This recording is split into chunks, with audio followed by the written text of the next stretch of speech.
किनारे एक पेंटर अपनी पेंटिंग बना रहा है। हमें उसका चेहरा नहीं दिख रहा।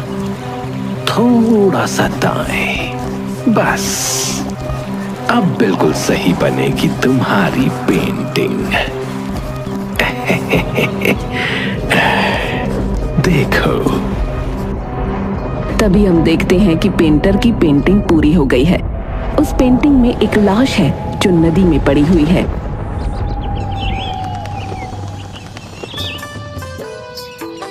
भोलू मछलियां पकड़ने नदी किनारे आता है। ना ना ना ना, इतनी बास काहे आ रही है भैया यहाँ से? कोई गंदी मछली तो नहीं आ गई किनारे पे? चलो छोड़ो। ए भोलू, तू जाल बिछा। आज बहुत सारी मछलियां पकड़नी होंगी तुझे। हाँ, वरना तो पैसे की बहुत तंगी हो जाएगी रे। भोलू जाल नदी में डालता है। ए भगवान, मच्छी की जगह सोना चांदी दे दे आज तो जाल में। जाल में कुछ मछलियां आ जाती हैं। भोलू मछलियां अपने बोरे में डालता है। वाह वाह वाह वाह, बस ऐसे ही थोड़ा सा और मिल जाए, फिर हम चलेंगे अपने घर की ओर। ना ना ना ना। भोलू दोबारा जाल पानी में डालता है। दे दे भगवान, बड़ी मछली जाल में दे दे। तभी जाल भारी हो जाता है। अरे, जाल तो सच में भारी हो गया है। लगता है कोई बड़ी चीज आ गई है जाल में। क्या भगवान, आज तो आपने सचमुच सुन ली मेरी। जय हो। अरे, बड़ी भारी चीज लगती है भाई, पर कोई बात नहीं। भोलू भोलू, खींच बेटा, खींच खींच। तभी भोलू देखता है कि उसके जाल में एक लड़की की लाश है। अरे अरे, ये क्या है भैया? ये कौन है? भोलू, जल्दी से बाहर निकाल इसे, क्या पता जिंदा हो। भोलू लड़की को बाहर निकालता है और हैरान रह जाता है क्योंकि वो मर चुकी है। अरे, इसका चेहरा तो रिमझिम से मिलता है। सरपंच पंचायत में आते हैं।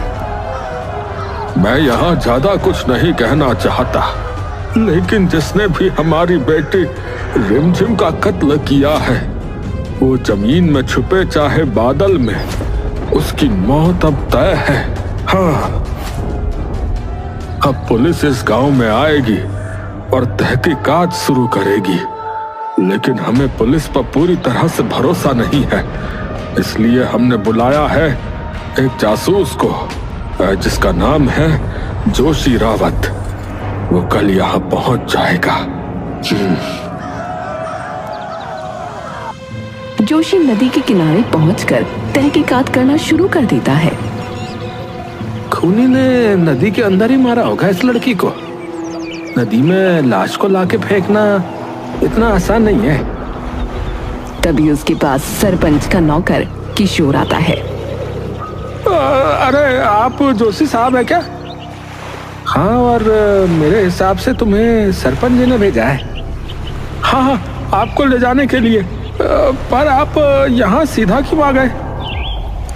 अरे, यहीं से तो मेरा काम शुरू होगा। अच्छा, ये बताओ किशोर, पुलिस को यहाँ से क्या कुछ मिला है क्या? ऐसा तो कुछ खास नहीं मिला है साहब, पर एक चीज मिली है। यहाँ पर किसी ने जो है एक चित्र बनाकर छोड़ा था लड़की के मरने वाले वक्त का, जिससे जो है अब पुलिस मान रही है कि कातिल जो है पेंटर हो सकता है। इंटरेस्टिंग। और कुछ मिला है क्या? और तो कुछ नहीं मिला है साहब ऐसा। उसने जो है लड़की का मुंह भी नहीं बिगाड़ा और ना ही उसकी लाश को छुपाया, पेंटिंग भी बनाई। यानी वो हमसे कुछ छुपाना नहीं चाहता है, बल्कि हमें कुछ दिखाना चाहता है। खैर छोड़ो, चलो सरपंच के पास चलते। चलो। जोशी को चलते चलते एक पेड़ पर एक चित्र बना हुआ दिखता है। चित्र में एक आदमी के ऊपर एक पत्थर गिरा हुआ है। अरे, ये तो बच्चे बनाते रहते हैं। आप आइए। हाँ चलो। जोशी और किशोर सरपंच के पास पहुंचते हैं। सरपंच जोशी से मिलता है। जोशी, उम्मीद है तुम्हें आने में कोई तकलीफ नहीं हुई होगी। नहीं सरपंच जी। तुम क्यों आए हो तुम्हें पता ही है, हमारी बेटी का कत्ल हो गया है। हमें कातिल चाहिए, जिंदा या मुर्दा। उसके लिए तुम्हें जो भी चाहिए वो मिलेगा तुम्हें। सरपंच जी, अभी तो मुझे बस वो पेंटिंग देखनी है जो स्पॉट पर मिली थी। क्या हो सकता है? मैं कोशिश करता हूं। आज तुम आराम करो। अच्छा ठीक है सरपंच जी, अभी मैं चलता हूं। अच्छा। गांव में बहुत शोर हल्ला मच रहा है। जोशी उठता है। जोशी किशोर को बुलाता है। किशोर, इधर आओ तो जरा। किशोर जोशी के पास आता है। ये शोर अल्लाह क्यों मच रहा है सुबह सुबह? अरे गजब हो गया जोशी जी, गांव में एक और लाश मिली। पूरा गांव वहीं जा रहा है, पुलिस भी आने वाली है। अच्छा, क्या तुम मुझे वहां लेके चल सकते हो अभी? हाँ चलिए चलिए, पास में ही है। किशोर और जोशी लाश के पास पहुंचते हैं। वहां पुलिस भी आ गई है। अरे नहीं, ये नहीं हो सकता है। जोशी देखता है कि लाश का मुंह बड़े पत्थर से कुचल दिया गया है। ऐसा ही दृश्य उस दिन मैंने उस पेड़ पर बना हुआ देखा था। तभी जोशी को एक पेंटिंग उसके पैर के नीचे मिलती है, जिस पेंटिंग में एक आदमी एक ऊंची जगह पर से नीचे कूद रहा है। यानी ये सिलसिला रुकने नहीं वाला है। ये कातिल हमें हिंट दे रहा है। क्या जोशी जी, तुम्हारे गांव में मौतें अभी और बढ़ने वाली हैं। कौन कौन मरेगा और कैसे मरेगा और कब मरेगा, ये कोई नहीं जानता। किशोर जोशी को वहीं से पुलिस स्टेशन ले जाता है।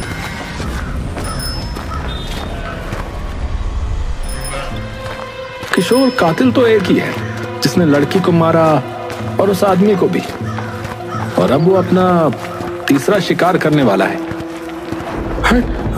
मगर तीसरा शिकार है कौन जोशी जी? देखो, मैं बस इतना बता सकता हूँ कि वो किसी ऊंचाई से गिरा के मारेगा। हमें तैयार रहना होगा। मुझे कल तक तुम ये बताओ कि इस गांव में ऊंचाई वाली जगह कौन कौन सी है जहां लोग जाते हैं। जोशी एक सीनियर पुलिस ऑफिसर से मिलता है जिसका नाम प्रदीप है। जोशी पुलिस स्टेशन आया है प्रदीप से मिलने। नमस्ते प्रदीप जी, मैं जोशी रावत। सरपंच जी ने बताया होगा आपको। जी हाँ, बताया। और ये भी बताया कि गांव में ये जो कत्ल हो रहे हैं, आप अपनी तरफ से भी इनकी तहकीकात कर रहे हैं, और अभी आपको एक क्लू भी मिला है। जी हाँ प्रदीप जी, ये कातिल कोई आम आदमी नहीं है। ये मजे के लिए कत्ल कर रहा है। जोशी जी, इसका मतलब साफ है, वो हमें ललकार रहा है। आपके पास जो क्लू है वो दिखाइए। अगली मौत किसी ऊंचाई से गिरकर होगी। वो हर बार एक क्लू छोड़कर जाता है। हमें इसके लिए तैयार रहना चाहिए।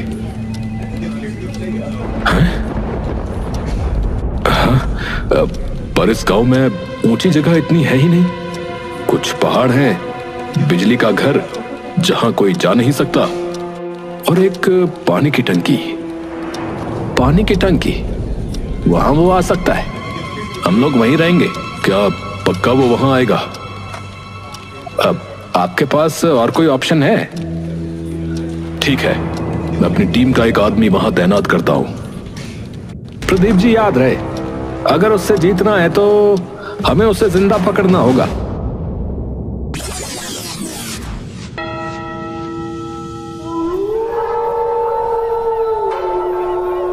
पानी की टंकी के ऊपर से दो लोग निगरानी कर रहे हैं, एक जोशी और दूसरा कांस्टेबल वीरपाल। सर जी, रात के 2 बज गए सर जी। आज भी नहीं आने वाला आपका कातिल। 5 दिन से तो ऐसे ही इंतजार में बैठे हैं। वीरपाल, अभी तक उसने तीसरा कत्ल भी तो नहीं किया। तो हमें यहीं रहना होगा, क्योंकि हमारे पास एक ही मौका है उसे पकड़ने का। पर ये तो बताइए सर जी, आप कैसे कह सकते हो कि वो चित्र उसने ही बनाया है? अरे क्या पता किसी बच्चे ने बना के फेंक दिया हो। देखो वीरपाल, उसने जो रंग इस्तेमाल किए थे ना, वो वही सेम रंग पहली पेंटिंग में भी इस्तेमाल हुए थे। इसलिए मुझे पूरा यकीन है कि वो पेंटिंग जो है ना, उसी ने बनाई थी। अच्छा चलिए मान लेते हैं, पर ये कातिल 5 दिन से क्यों नहीं आया? कल से तो प्रदीप सर हटा देंगे हमें यहाँ से। शायद वो हमारे जाने के बाद आए। फिर हो सकता है वो इसीलिए नहीं आया क्योंकि उसे पता चल गया है कि हम उसका यहाँ इंतजार कर रहे हैं। पर मेरा दिल कहता है कि यह कातिल डरपोक तो नहीं है। पता नहीं सर, क्या क्या बोलते रहते हो आप। छोड़िए, मैं तब तक एक बीड़ी पी लेता हूँ। वीरपाल बीड़ी पीने के लिए टंकी की दूसरी साइड पर जाता है। वीरपाल और जोशी टंकी की टॉप ऊंचाई पर हैं। तभी एक गोली चलने की आवाज आती है। जोशी भागकर वीरपाल के पास आता है तो देखता है कि वीरपाल की लाश टंकी से नीचे जमीन पर गिर गई है और दूर एक आदमी गन लिए खड़ा है जो कि कातिल है। वीरपाल! जोशी सीढ़ियों की मदद से टंकी से नीचे उतरता है जहां वीरपाल की लाश लहूलुहान पड़ी है, जो मर चुका है। भाग भाग, मैं भी देखता हूँ तू कितनी दूर तक भागता है। भाग। जोशी जंगल की तरफ भागता है जहां उसने कातिल को देखा था। लगता है भाग गया। मुझे थोड़ा और जल्दी आना चाहिए था। तभी पीछे से जोशी के सर पर कोई वार करता है। जोशी बेहोश हो जाता है। जोशी होश में आता है तो तेज धूप निकल गई है। मेरे हाथ से वो निकल गया, वो यही था। तभी जोशी अपनी शर्ट को देखता है और हैरान रह जाता है। ये क्या? एक और क्लू। जोशी की शर्ट पर एक स्केच बना है जिसमें एक पुलिस वाला खुद को गोली मार रहा है।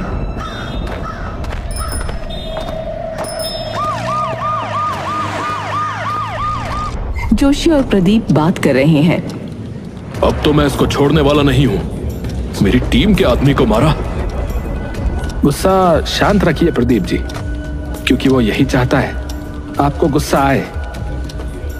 गुस्सा शांत रखूं? यहाँ मेरा एक आदमी मर गया है और आप कह रहे हैं कि मैं गुस्सा शांत रखूं? जोशी प्रदीप को अपनी शर्ट देता है जिस पर एक स्केच है। उसका अगला शिकार जो है आप हो सकते हो। पुलिस वाला खुद को गोली मारेगा?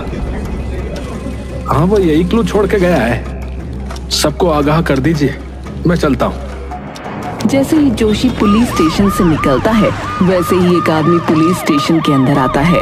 वो आदमी प्रदीप के पास जाता है। प्रदीप जी, आप ही हैं क्या? हाँ, तुम कौन? जी, एक कंप्लेन लिखवानी है। बोलो। जी, एक अजीब सी बीमारी है इस आदमी को। इसे लोगों को मारने का मन करता है और अभी तक 3 कत्ल कर चुका है, पर पकड़ में नहीं आया किसी के। क्या? कौन है ये?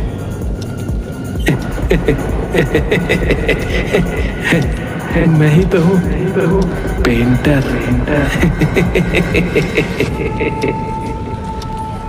प्रदीप हैरान हो जाता है।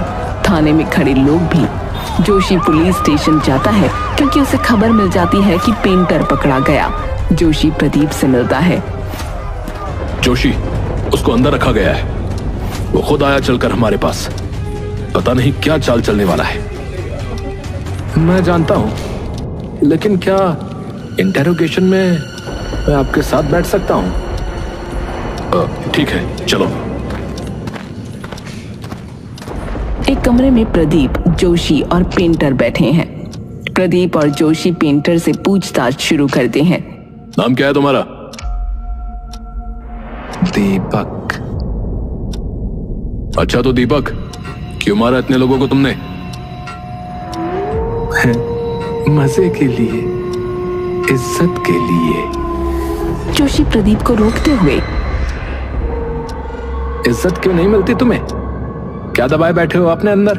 हमें बताओ, हमें भी तो पता लगे। या तुम सिर्फ एक पागल हत्यारे हो?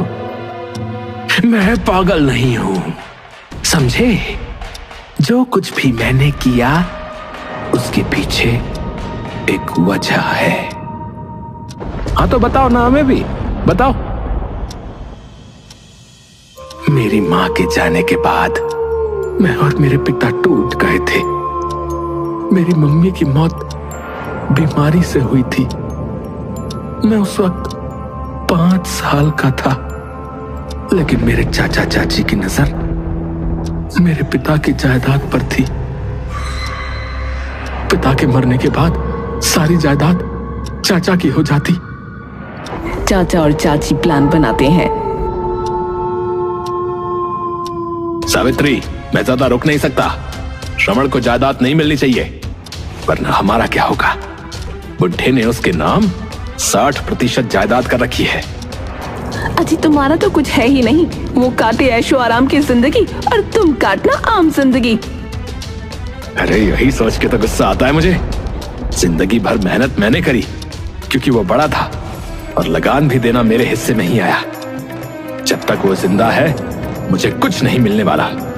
तुम मार दो उसे। क्या कह रही हो तुम? सही कह रही है तू। दीपक अपने पापा के साथ घूमने आया है।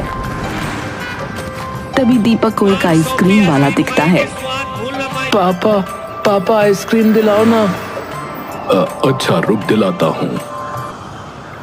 पापा का बटुआ कहीं छूट जाता है। दीपक तू यही रहे। लगता है मेरा बटुआ कहीं गिर गया है, मैं लेके आता हूँ। अच्छा।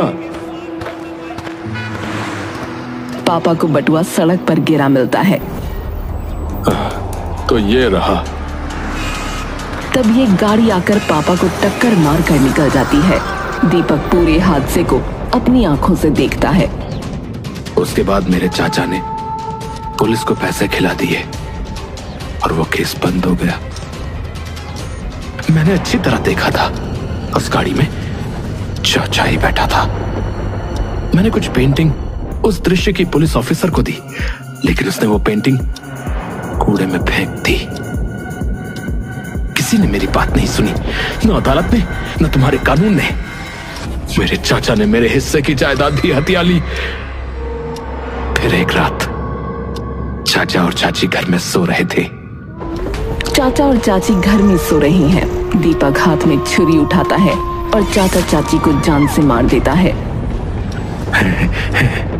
मैं उन्हें मारकर भाग आया। इस गांव में रहा, यहां पला बढ़ा। फिर तुमने जो है बाकी के ये 3 कत्ल क्यों किए? फिर चाचा चाची को तो मार दिया, लेकिन तुम पुलिस वालों को भी तो औकात दिखानी थी ना। मुझे नजरअंदाज किया। मुझे क्यों भाई?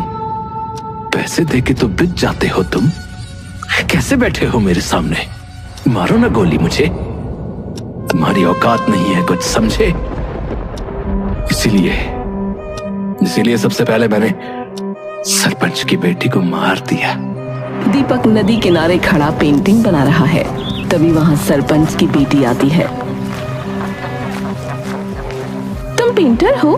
हाँ जी। मैं नदी किनारे जा रही हूँ, क्या मेरी पेंटिंग बना सकते हो? देखो जी, माफ करना, मैं बना नहीं सकता। अरे इतने नखरे क्या कर रहे हो? सरपंच की बेटी हूँ मैं, समझे? कितने पैसे लोगे ये बताओ। चलो, जरूर बनाऊंगा तुम्हारी पेंटिंग। सरपंच की बेटी को दीपक नदी में डुबाकर उसका दम घोटकर उसे मार देता है और फिर उसकी पेंटिंग बनाता है।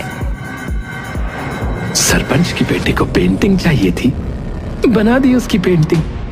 ले ले ले, रख ले इसे, ले ले ले। ये बताओ कि फिर उस आदमी को क्यों मारा? आदमी? हाँ, रोज दारू पी के अपनी बीवी को मारता था साला। बाहर दूसरी औरत से चक्कर चला रखा था। मेरे पड़ोस में ही रहता था। तो फिर मैंने बनाया उसे अपना दूसरा टारगेट। कुछ गलत किया क्या? कुछ कुछ गलत किया क्या? अरे अरे उसकी बीवी तो आजाद हुई ना उस जल्लाद से, आजाद हो गई वो। आजाद हो गई। और फिर वीरपाल को क्यों मारा? है वीरपाल, हाँ, उससे कोई लेना देना नहीं था। मैं तो उस दिन गया था खुद की जान लेने, पर फिर देख गया वो मुझे, तुम्हारा आदमी वहां टंकी के ऊपर बैठा हुआ। मेरा प्लान खराब हो गया, पूरा प्लान खराब हो गया मेरा। तो फिर अगले दिन मैं फिर आया गन लेके खुद को मारने के लिए, और गोली मार दी उस बंदे को। क्या है ना मेरी पेंटिंग सच होती है। अब कोई भी मरे मुझे उससे कोई फर्क नहीं पड़ता है।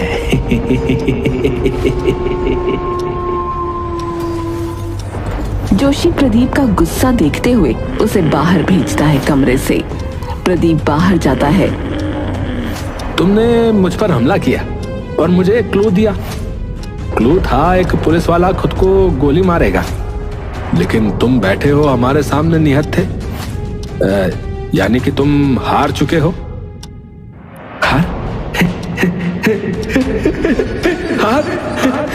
हार चुका हूं।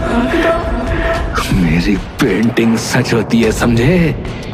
उसके पीछे एक वजह होती है। अब कैसे, वो देखो। तभी पुलिस स्टेशन के सामने एक गाड़ी आकर रुकती है। गाड़ी में से एक पुलिस ऑफिसर निकलता है। वो थाने के अंदर जाता है।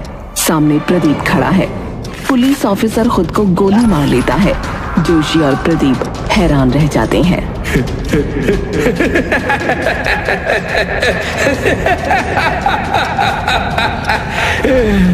मैंने कहा था ना मैंने, मेरी पेंटिंग्स सच होती है।